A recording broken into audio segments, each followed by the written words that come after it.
আসসালামু আলাইকুম। মাত্র ১ কাপ আটা দিয়ে এত মজার মুসমুসে নাস্তা তৈরি হবে, আপনারা এই ভিডিও না দেখলে বুঝতেই পারবেন না। খুবই মুসমুসে খাস্তা, খেতে দারুণ টেস্টি হবে। আশা করছি আপনাদের কাছে এই নাস্তা রেসিপি ভালো লাগবে। তাহলে চলুন দেখে নিই। প্রথমে একটা বোলের মধ্যে নিয়ে নিচ্ছে আটা ১ কাপ, আর এর মধ্যে দিয়ে দিচ্ছি স্বাদমতো লবণ, আর দিয়ে দিচ্ছি তেল। এখানে ১ টেবিল চামচ তেল দিয়ে দিচ্ছি, তেলের পরিবর্তে ঘিও দেওয়া যাবে। এখন ভালো করে ঘষে ঘষে মিক্স করে নিব। ভালো করে মেশানো হয়ে গেলে এখানে নর্মাল পানি নিয়েছি হাফ কাপ, অল্প অল্প করে দিব আর মেখে নিব। মেখে একটা ডো তৈরি করে নিব। এই ডোটা বেশি নরমও হবে না, বেশি শক্তও হবে না, একদম মসৃণ করে মথে নিতে হবে। তারপরে আমি ঢেকে রেখে দিব 10 মিনিট। 10 মিনিট একদম মসৃণ হয়ে যাবে। ফিরে আসলাম 10 মিনিট পর। এখন আর একটু মথে নিব। তারপরে আমি 3টা ভাগে ভাগ করে নিব। 2 ভাগ ঢেকে রাখবো আর 1 ভাগ ফ্রিতে নিয়ে আমি রুটি বেলে নিব। বড় করে পাতলা করে রুটি বেলে নিতে হবে, আর ফ্রিতে তেল লাগিয়ে নিতে হবে, তাহলে ফ্রিতে লেগে যাবে না। এখানে কিন্তু ময়দা নেওয়া যাবে না, তেল দিয়ে বেলে নিলেই হবে। বড় করে পাতলা করে বেলে নিয়েছি। এখন সাইডের যে অসমান অংশ এগুলো কেটে বাদ দিয়ে দিচ্ছে। এগুলো পরে আমি নিমকি তৈরি করে নিব। এগুলো রেখে দিচ্ছি। তারপরে 1 চামচ ঘি দিয়ে দিচ্ছি। ঘি সমস্ত রুটি এরকম করে লাগিয়ে নিব। তারপরে কর্নফ্লাওয়ার উপরে দিয়ে দিব।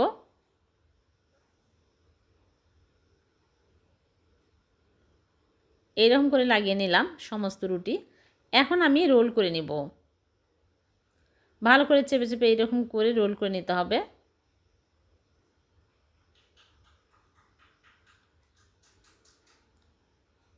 এরকম করে ঠেসে ঠেসে লাগিয়ে নেব।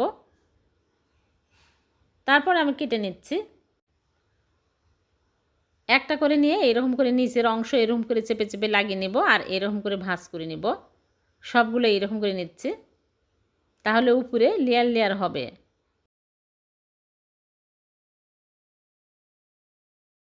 তারপরে সবগুলো প্লেটে তুলে নিচ্ছি। নিয়ে একটা করে নিয়ে এরকম করে আমি পাতলা করে বেলে নিচ্ছি। উপরের অংশ নিয়ে এরকম করে বেলে নিতে হবে।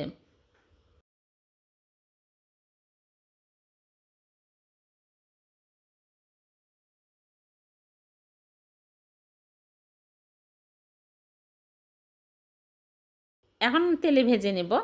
এর জন্য আগে থেকে চুলা প্যানে তেল দিয়ে তেল হালকা গরম করে নিয়েছি। একটা একটা করে দিয়ে দিচ্ছি। এক ব্যাচে হবে না, 2 ব্যাচে ভাজবো। দিয়ে একটু সময় নিয়ে উল্টে পাল্টে ভেজে নিতে হবে, তাহলে দেখবেন অনেক সুন্দরভাবে ফুলবে। বেকিং পাউডার বেকিং সোডা ছাড়াই কিন্তু অনেক সুন্দরভাবে ফুলে যাচ্ছে। যখন এরকম কালার হবে তখনই তুলে নিচ্ছে।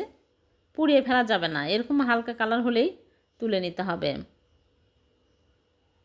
আর অনেক সুন্দর লেয়ার লেয়ার হয়েছে, মুসমুসে হয়েছে। সবগুলো ভেজে তুলে নিলাম। এখন এগুলো ঠান্ডা করে নিব। এক সাইডে রেখে দিচ্ছি ঠান্ডা হওয়ার জন্য।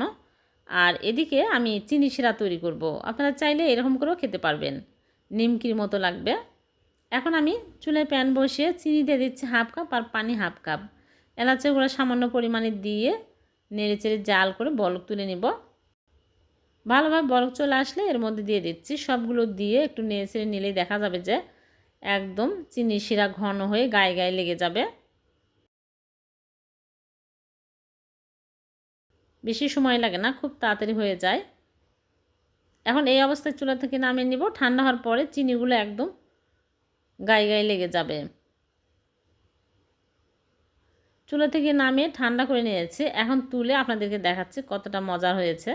মুসমুসে ক্রিস্পি, অনেক টেস্টি হয় এই নাস্তাগুলো। 1 সপ্তাহ পর্যন্ত বাইরে রেখে খাওয়া যাবে। মুসমুসে থাকবে, নরম হবে না।